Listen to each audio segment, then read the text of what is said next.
So I've been pretty much, talking about doing this podcast for quite some time. Um, my schedule, work life, I just get extremely busy. For those of you that don't know, matter of fact, I'm just gonna introduce myself from the beginning as if nobody knows who I am. My name is Frank Rodriguez. I'm 43 years old. Um, I'm a father. I'm a husband. I'm a active member of my community. I'm in recovery. Um, I've had, some hardships that I've had to overcome in life, like we all do. Um, when I was born in Brooklyn, New York, to a mother and a father who were both dealing with addiction. My father, he was heavily involved in the streets, to the point, where he's in a wheelchair, basically paralyzed now from being shot in the neck when I was young.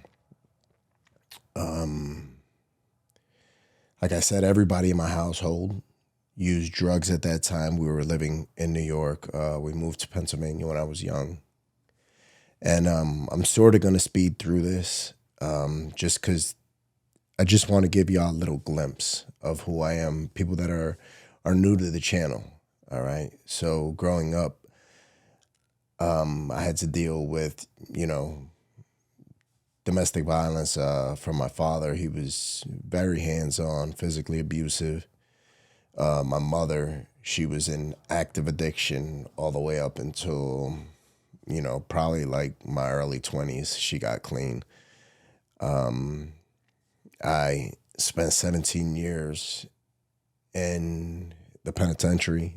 I got certified as an adult. Went to jail when I was 15 years old for the first time.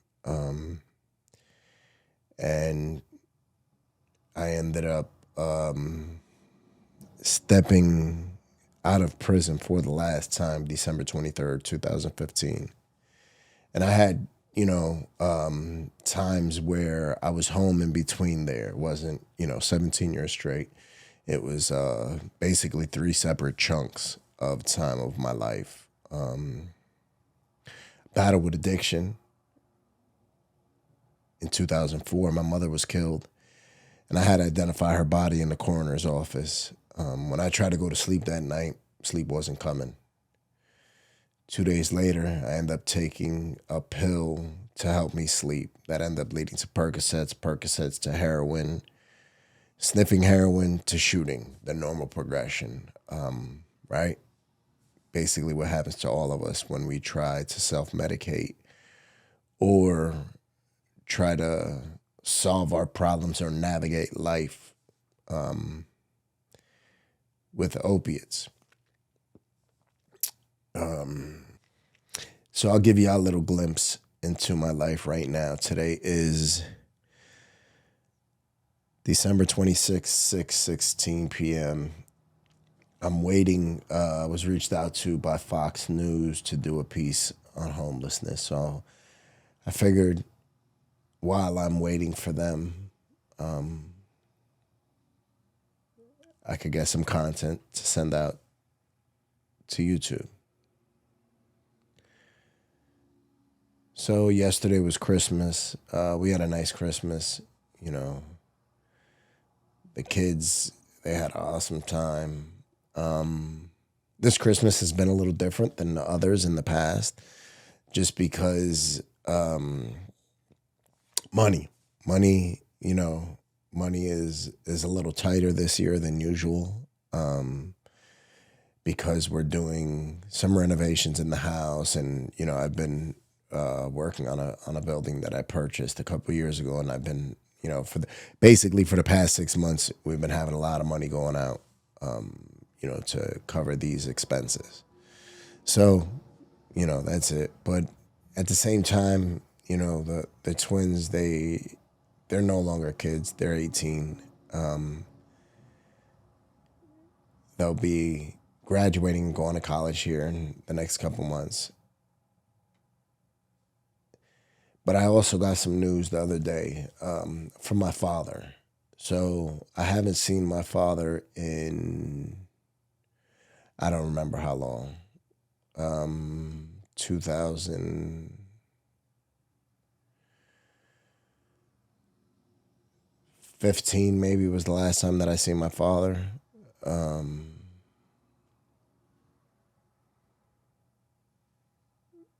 and I might even be wrong. It might even be longer than that. So anyway, I haven't seen him that long, right?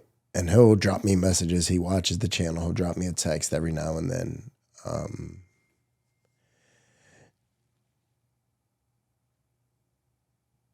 and that's Fox News right there.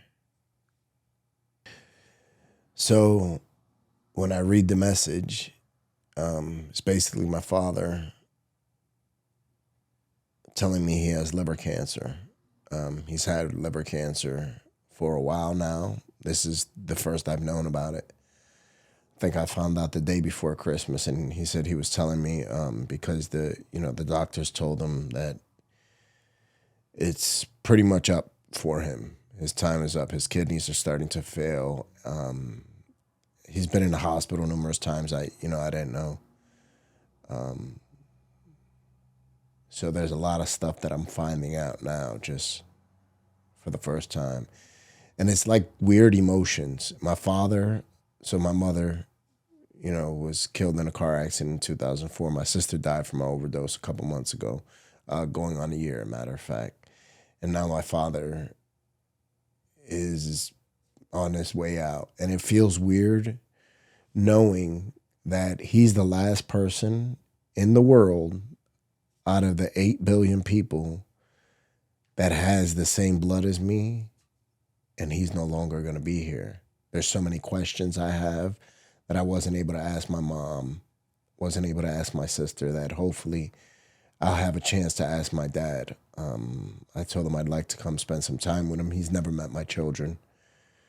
I'll probably end up taking my children over there just to meet him. And I never had him meet them because of just inconsistency. I didn't want to introduce my children to anybody who wasn't going to be a steady participant in their life, if that makes any sense.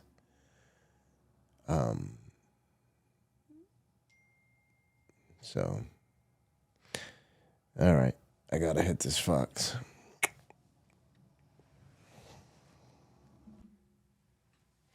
So we're talking about my father and the message that I got from him. I want to say it was Sunday or Monday, and mind you, I knew he hasn't been in the best of health. I've known that for quite some time. Like I said, he's been in a wheelchair for the past 10 years, maybe. And I guess the last time that we were in contact on a normal basis, he had gotten sepsis. I want to say he had like an pneumonia and ended up catching sepsis, and he was in the hospital in ICU, for a while. And I went every night to spend time with him, cut his hair, shave him, just to be there for him. Even though we haven't had any anything close to a typical or functional relationship by any means whatsoever, he's still my father. I care about him. I love him. And one thing that I know, and one thing also that I don't hold fault in people, if that makes any sense. Sometimes some people we don't know what we don't know. You know what I mean? And I say that in a sense that my father didn't know how to be a father. He had nobody to show him how to be a father. And you could say that for a lot of us as men. Some of us figure it out. Some of us just don't. Some of us get caught up in circumstances and situations and drugs and prison and everything else in the streets. And some of us never figure it out. Some of us do. I would like to say that I figured it out or am figuring it out presently, because my goal, anybody that knows me knows that my goal is to, number one, to be a good father. If I just be a good father, then I'm going to be a good husband to my wife, right? I'm going to be a provider. I'm going to be a protector. Just if I concentrate on being a good father, that's the way I look at things. Everything else will fall underneath of being a good father. And I like to think that I'm a decent father. I have plenty of room for improvement. But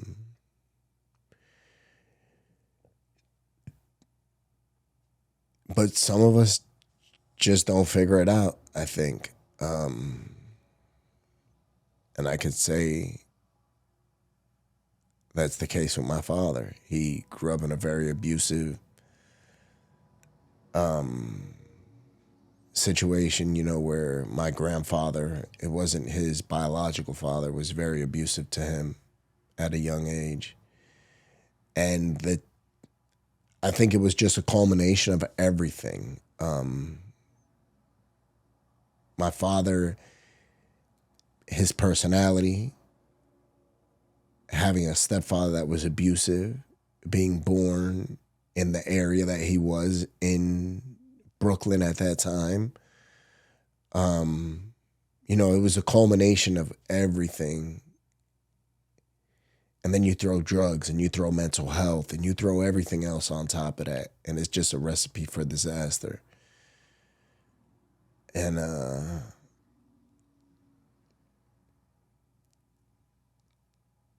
so when I opened that text message, and he sent me a text about a year ago, and I never opened it. I didn't read it until Monday when I read the last one that he just sent me. And then I seen in the one he sent me about a year ago, he was speaking about his health. And it sort of made me wish that maybe I opened that one when he sent it a year ago.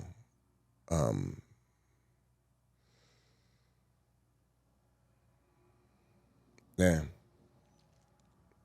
As I just, a month ago, I just lost my grandmother. Prior to that, like I said, my sister. Prior to that, my other grandmother. Along the line, countless friends. Some very close, some not so close. And I understand, I look at death, I think, a little differently than some people do. I look at it like it's something, obviously it's unavoidable. We're all going to die. But when I know that somebody is not doing well, or they're sort of like knocking at death's door by being in the streets or being involved in drugs, I have a tendency to back up and get away from them because I know the inevitable is going to come. I know that. It's like somebody playing Russian roulette long enough, you're going to lose. You might win the first time, you might win the second time. You're going to lose. So I do that. I pull away from people. My grandmother that just passed a month ago, I hadn't seen her in, I don't remember how long, because I knew she was on her way out. And I didn't want to see her like that. I have nothing but awesome memories with that grandmother, and I didn't want to taint them. But then when she had her funeral, I realized that was selfish thinking. maybe it would have made her a little happy, maybe it would have made her day, or, or just a very small part of her day. Seeing somebody that she didn't see that often. And for me, I thought about it as, I don't want to taint these memories that I have with her, because the memories that I have are great memories. Not a single bad memory I have with my grandmother. And once again, I'll repeat that I realized that that's selfish thinking. And I didn't realize that until I was sitting in the funeral or the celebration of life service, and I'm looking up and they have a photo montage going, right? And I'm looking at all the pictures, and I was like, man, I didn't come see her. Probably the whole last year of her life, because of that. And I had told myself before that I wouldn't let that happen again. After my mother passed, I wasn't speaking to her. And then my sister passed, and I had stopped speaking to her because she was in the midst of her addiction. And I knew the inevitable was to come. I knew one day I was going to get that call saying, your sister's gone. It's time to identify her body. I knew I was going to get that call. So I put up that wall and say, if I subconsciously write you off and just tell myself that you're just, basically a dead man walking, then I don't get hurt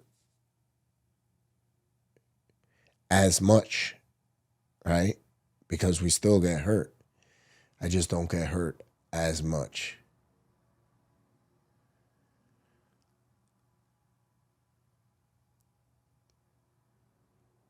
Did it make it hurt any less? I don't know, right? I don't know. One thing I do know is that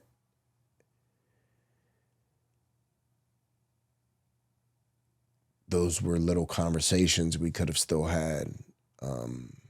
I don't like that feeling of not being in contact with somebody that I love and I care about, knowing that they have less time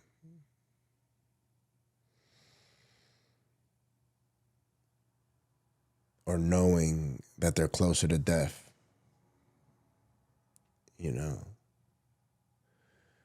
That I know.